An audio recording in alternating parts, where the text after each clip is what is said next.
नमस्कार। नेट इन्टरनेटको माध्यमबाट विभिन्न सामाजिक सञ्जालमा हामीलाई राख्नुभएका सम्पूर्ण नेपाली मनहरूलाई हार्दिक स्वागत तथा न्यानो अभिवादन। सोशल वेलफेयर अफ नेपालमा स्वागत छ दाइ हजुरलाई। धन्यवाद भाइ। हजुरको शुभ नाम? मेरो वीरबहादुर तामाङ हो। मेरो घर भोजपुर दिङला। अहिले हजुर कुन पेसामा कार्यरत हुनुहुन्छ?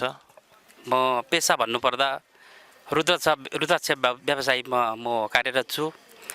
मेरो ठाउँमा भोजपुरको दिङलामा धेरै रुद्राक्षहरू उत्पादन हुने गर्छ र त्यहाँका उत्पादन भएका रुद्राक्षहरू राष्ट्रिय स्तरको बिजनेस मात्रै होइन, अन्तर्राष्ट्रिय जगतमा पनि पुगेको छ। जस्तै चीन गएको छ, इन्डिया गएको छ, अमेरिकामा पुगेको छ र त्यहाँका गरिब जनताहरूले त्यही ठाउँमा बसी आफ्नो जीविका चलाएको छ। हजुरले आफैले रुद्राक्ष उत्पादन गर्नुहुन्छ या बाहिर मार्केटबाट उत्पादन गरेको रुद्राक्षले बिक्री वितरण गर्नुहुन्छ?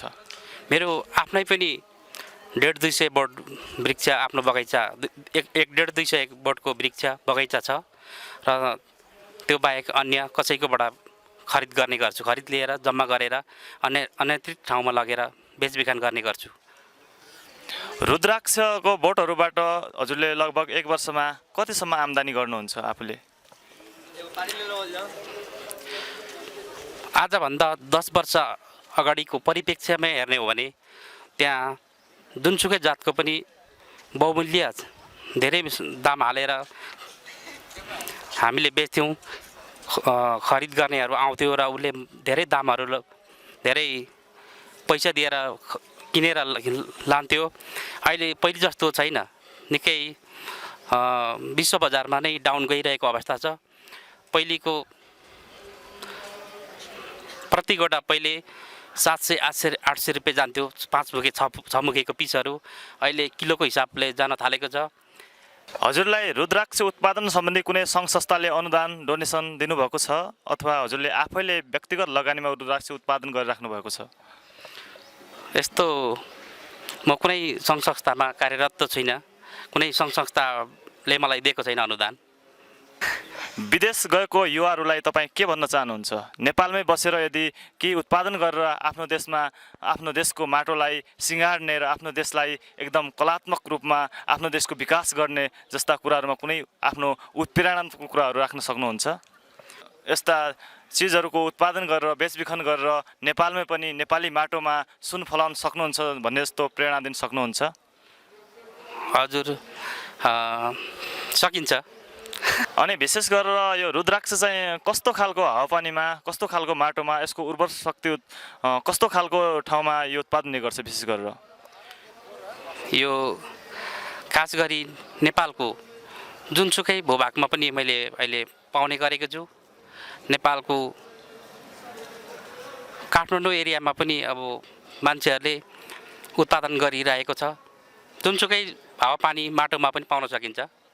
विशेष गरी वास्तवमै भन्ने भनेपछि नेपालमा असम्भव भन्ने कुरा केही पनि छैन। नेपाली माटोमा जे पनि फलाउन सक्छ। नेपाली माटोमा नेपालको भूमि उर्वर पारेर नेपालकै भूमिलाई सिँगार्ने हो भनेपछि नेपाल नै स्विजरल्यान्ड काफी छ। स्विजरल्यान्ड जानु पर्दैन। इम्पोसिबल भन्ने कुरा केही पनि छैन। सबै चिज पोसिबल छ। हामीले जोस र जागृतिका साथ अगाडि बढ्ने हो। यस्तो कार्यक्रमहरूलाई हामीले अगाडि बढाउँदै, यस्ता युवा शक्तिहरूलाई अगाडि बढाउँदै, यस्ता युवाहरूलाई नेपालमै रोजगारी, नेपालमै उत्खनन गरेर विभिन्न किसिमका कार्यक्रमहरू सञ्चालन गरेर नेपाली युवालाई नेपालमा स्वरोजगारपूर्ण बनाउने भनेपछि वास्तवमै नेपाल समृद्धि हुन्थ्यो भन्ने कुरामा कुनै पनि दुईमत छैन। यो रुद्राक्ष चाहिँ नेपालमा कस्तो किसिमको पाउँछ अनि यसको नेपाली बजार मूल्य चाहिँ कति रहेको छ? यसबारे प्रश्न पारिदिउँ न। नेपालमा विभिन्न जातका रुद्राक्षहरू पाइन्छ। हाम्रो देश नेपालको भोजपुरको दिङलामा त्यहाँ अब जात अनुसारको प्राइजहरू तोकिएको छ, मूल्य धारण गरेको छ र अब हाम्रो दिङलामा, भोजपुरको दिङलामा अहिलेसम्म 29 मुखेसम्म मैले पाएको छु, देखेको छु। 29 मुखे 21 मुखेहरू यस्ता प्रशस्त मात्रामा पाइन्छ। यो लगभग अहिले नेपालमा बिक्री हुने रुद्राक्षहरू कतिसम्मको प्राइस रहेको छ? म्याक्सिमम सबभन्दा बढी प्राइस र सबभन्दा घटी प्राइस कति होला? त्यो प्रश्न पारिदिउँ न। अब राम्रो जातको 5 मुखे 6 मुखे को किलोको 50 रुपियाँ 50 रुपियाँदेखि लिएर 1 करोडसम्मको मैले पाएको छु, देखेको छु। हाम्रो ठाउँमा फलेको छ। 1 करोडसम्म मूल्य, बजार मूल्य भएको रुद्राक्ष पनि हाम्रै नेपालमा फलाउन सकिन्छ? सम्भव छ सर, यो फलेको मैले देखेको छु। त्यो ठाउँमा म तपाईँहरूलाई पुर्याउन सक्छु, जानु चाहेको खण्डमा। सम्भव छ सर। अनि यसको बिउ बिजनहरू कहाँ पाइन्छ? त्यसबारे कुनै सरकारले कुनै प्रावधानहरू ल्याएको छ या तपाईँहरू विदेशबाटै मगाउनुहुन्छ या नेपालमै पाउँछ? यसको बिउ बिजन भनेको हाम्रै ठाउँमा नेपाल वन कार्यालयले बिउ बिजन नर्सरी गर्ने गरेको छ। त्यहाँ हामी गयौँ भने जति पनि त्यहाँबाट हामी लिन सकिन्छ बिरुवाहरू। अनि रुद्राक्षको बोटको मूल्य चाहिँ कति पर्छ लगभग? बोटको अब 100 देखि लिएर 500 सम्म। त्यसको राम्रो जातको कलामीको पनि त्यहाँ नर्सरीहरू पाइन्छ। राम्रो खालको कलामीहरू बिरुवाहरू ल्याउने हो भने 15,000, 20,000, 50,000 सम्मको पर्छ। एउटा बिरुवालाई 50,000 सम्म पर्छ, राम्रो खालको उन्नत जातको ल्याउँदा। 50,000 सम्म पनि एउटै बोटमा पर्ने बिरुवाहरू पनि नेपालमै पाउँछ? हजुर, भोजपुरको दिङलामा सम्भव छ सर, त्यो पाइन्छ। हामी कार्यक्रमको अन्तिम चरणमा पुगिसकेका छौँ। अनि यो कार्यक्रम हेरिराख्नुभएका सम्पूर्ण मित्रहरूलाई हजुर के भन्न चाहनुहुन्छ? सम्पूर्ण मित्रहरूलाई के भन्न चाहन्छु भने यदि तपाईँहरूलाई पनि रुद्राक्षको नर्सरीहरू बिरुवाहरू चाहियो भने भोजपुरको दिङलामा आएर तपाईँहरू लिन सक्नुहुन्छ, बिजनेसहरू गर्न सक्नुहुन्छ। यदि दानाहरू, रुद्राक्षको दानाहरू चाहिएको खण्डमा भोजपुरको दिङलामा आउनुहोस्। दिङलाकै व्यापारीहरू काठमाडौँमा पसल खोलेर बसेको छ, त्यहाँ गएर तपाईँहरू अझै बढी जानकारी लिन सक्नुहुन्छ।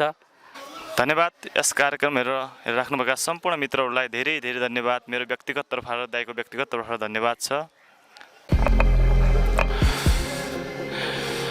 हामी कार्यक्रमको अन्तिम चरणमा पुगिसकेका छौँ। SW नेपाल हेरिराख्नुभएका सम्पूर्ण मित्रहरूलाई धन्यवाद भन्न चाहन्छु।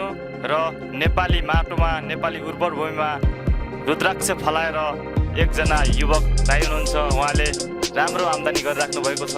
तपाईँ पनि रुद्राक्ष जस्तो खेती गरेर वर्षमा लाखौँ कमाएर नेपाली भूमिमा काम गरेर विदेश गई नेपाली भूमिलाई सिँगार्ने र नेपाली भूमिमा उत्पादन भएका वस्तुलाई विदेशी बजारमा बिक्री गर्ने जस्ता कार्यहरू गर्ने हो भने दाइसँग सम्पर्क राखी तपाईँ आफ्नो व्यक्तिगत रूपमा रुद्राक्ष जस्ता बहुमूल्य बिरुवाको खेती गरी नेपाली भूमि उर्वर र हराभरा बनाउने र नेपालमा विभिन्न किसिमका लोकप्रिय बोट बिरुवा उत्पादन गरी हाम्रो राष्ट्र र आफूलाई अन्तर्राष्ट्रिय बजारमा चिनाउन सक्नुहुन्छ भन्दै म कार्यक्रम प्रस्तुत बिष्ट पनि बिदा हुन्छु।